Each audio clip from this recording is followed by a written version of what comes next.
അയാളങ്ങനെ കൊച്ചാക്കി കാണണ്ട. വിവേകേട്ടൻ കഴിക്കുന്ന ലേഹ്യമൊക്കെ എന്നാത്തിനുള്ളതാന്ന് എന്നോട് ചോദിച്ചു. എന്നതാടാ അവിടെ? ഒന്നുമില്ലമ്മേ, അവളുടെ ദേഹത്തൊരു പല്ലി വീണതാ.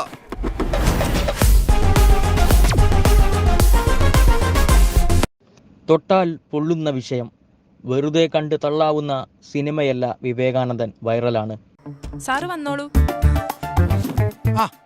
വിവേകാനന്ദൻ സാറ് അവസാനം തന്നാ ലേഹ്യല്ലേ, അതൊട്ടും ശരിയാകത്തില്ല. വൈറൽ ഈ വാക്കിനോളം ബഹുമുഖമുള്ള മറ്റൊരു വാക്ക് കഴിഞ്ഞ 10 വർഷത്തിനിടെ ഉണ്ടായിട്ടുണ്ടോ എന്ന് സംശയമാണ്. ഒരാൾക്ക് 2 തരത്തിൽ പ്രസിദ്ധനാവാം. സുപ്രസിദ്ധനും കുപ്രസിദ്ധനും. ഇത് രണ്ടും ഒരുമിച്ച് വരുന്ന ന്യൂജൻ വാക്കാണ് വൈറൽ. സ്വന്തം പ്രവൃത്തി മൂലം വിധിയെ ക്ഷണിച്ചു വരുത്തി വൈറലായ വിവേകാനന്ദന്റെ കഥയാണ് കമൽ രചനയും സംവിധാനവും നിർവഹിച്ച് ഷൈൻ ടോം ചാക്കോ, സോസിക, ഗ്രാസ് ആന്റണി എന്നിവർ മുഖ്യവേഷത്തിലെത്തിയ വിവേകാനന്ദൻ വൈറലാണ് എന്ന ചിത്രം. എന്നാ ലേഹ്യ അത്? മോളെടുത്ത് കഴിച്ച അവള് തൂറ്റലോട് തൂറ്റല. കുടുംബ ചിത്രങ്ങളിലൂടെയും സാമൂഹ്യ പ്രസക്തിയുള്ള ചിത്രങ്ങളിലൂടെയും മലയാളി മനസ്സിൽ എന്നേ ഇരിപ്പുറപ്പിച്ച സംവിധായകൻ കമൽ നീണ്ട ഇടവേളയ്ക്ക് ശേഷം ഒരുക്കിയ ചിത്രമാണ് വിവേകാനന്ദൻ വൈറലാണ്. അമ്മയ്ക്ക് നല്ല സംശയമുണ്ട് കേട്ടോ. അങ്ങനെ വരാൻ വഴിയില്ലല്ലോ, ഞാനും കഴിക്കുന്നതാണല്ലോ. ആ ഡോക്ടർ ചെറിയൊരു ഉടായിപ്പ. പേര് സൂചിപ്പിക്കുന്നത് പോലെ തന്നെ വിവേകാനന്ദൻ എന്ന ചെറുപ്പക്കാരനാണ് ചിത്രത്തിലെ മുഖ്യ കഥാപാത്രം. അയാൾ എങ്ങനെ വൈറലാവുന്നു, എന്താണ് അതിലേക്ക് നയിച്ച ഘടകങ്ങൾ എന്നെല്ലാമാണ് ചിത്രം ചർച്ച ചെയ്യുന്നത്. വിവേകാനന്ദൻ, അയാളുടെ ഭാര്യ, ലിവിങ് ടുഗദർ പങ്കാളി എന്നിവരിലൂടെയാണ് ചിത്രം മുന്നേറുന്നത്. വിവാഹശേഷം ഒരു പെൺകുട്ടിക്ക് അവളുടെ ഭർത്താവിൽ നിന്ന് നേരിടുന്ന ബലാത്സംഗം എന്ന കാലിക പ്രസക്തവും അതീവ ഗൗരവതരവുമായ വിഷയമാണ് വിവേകാനന്ദൻ വൈറലാണ് എന്ന ചിത്രത്തിലൂടെ കമൽ അവതരിപ്പിക്കുന്നത്. നാട്ടിലും വീട്ടിലും മാന്യനായ ഭർത്താവ്, മദ്യപാനമില്ല, എന്തിന് പുറത്തുനിന്ന് ഭക്ഷണം പോലും വാങ്ങിക്കഴിക്കില്ല.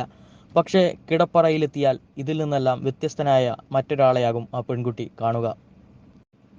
എത്ര നാൾ കൊടിയ മാനസിക, ശാരീരിക, ലൈംഗിക പീഡനം സഹിച്ച് ഇങ്ങനെയൊരു പെൺകുട്ടിക്ക് സഹിക്കാനാവും എന്ന ചോദ്യമാണ് ചിത്രമുയർത്തുന്ന ഒന്നാമത്തെ കാര്യം.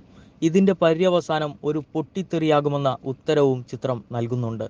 ആ പൊട്ടിത്തെറിയാണ് ഈ കമൽ ചിത്രത്തിന്റെ കാതൽ. എൻ്റെ ശരീരം എൻ്റെ അഭിമാനമാണ് എന്ന മുദ്രാവാക്യമാണ് പ്രധാനമായും സ്ത്രീ കഥാപാത്രങ്ങളിലൂടെ സിനിമ ഉയർത്തുന്നത്. ഇതിന് ബലമേകുന്ന രീതിയിലാണ് വിവേകാനന്ദൻ, സിത്താര, ഡയാന എന്നീ കഥാപാത്രങ്ങളെ എഴുത്തുകാരൻ കൂടിയായ സംവിധായകൻ സൃഷ്ടിച്ചിരിക്കുന്നത്.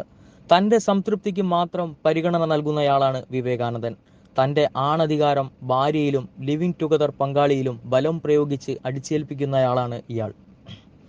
ഈ കഥാപാത്രം ഷൈൻ ടോം ചാക്കോയിൽ ഭദ്രമായിരുന്നു. ഒരു നാണയത്തിൻ്റെ ഇരുപുറങ്ങൾ എന്ന് വേണമെങ്കിൽ വിശേഷിപ്പിക്കാം. സോസികയുടെ സിത്താരയും ഗ്രേസ് ആന്റണിയുടെ ഡയാനയോ വിവേകാനന്ദന്റെ ക്രൂരത ഒരുപോലെ അനുഭവിച്ചവരാണിവർ. വിവേകാനന്ദൻ വൈറലാകുന്നതിലൂടെ ഒരു വിപ്ലവത്തിന് തന്നെയാണ് ഇരുവരും തുടക്കമിടുന്നത്. ജോണി ആന്റണിയുടെയും മാലാ പാർവതിയുടെയും കഥാപാത്രങ്ങൾ തമ്മിലുള്ള വഴക്കുകൾ തിയേറ്ററുകളിൽ ഒരു ചെറുചിരി തീർക്കുന്നുണ്ട്. ഇയാളൊന്ന് വൈറലായിരുന്നെങ്കിൽ എന്ന് പ്രേക്ഷകൻ വിചാരിക്കുന്ന സമയത്താണ് വിവേകാനന്ദൻ ആ സാഹചര്യത്തിലൂടെ കടന്നുപോകുന്നത്.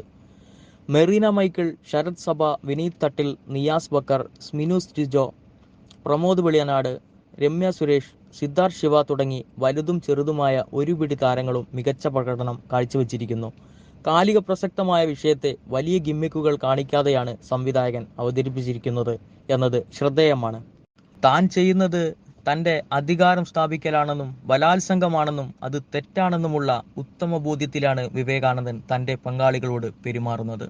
എന്നാൽ അതിനെ അതിജീവിക്കുകയും എതിരിടുകയും ചെയ്യുന്ന ശബ്ദതരായ സ്ത്രീകൾ ഉള്ളിടത്തോളം കാലം വിവേകാനന്ദന്മാർ തുറന്നു കാട്ടപ്പെടുകയും ചെയ്യും.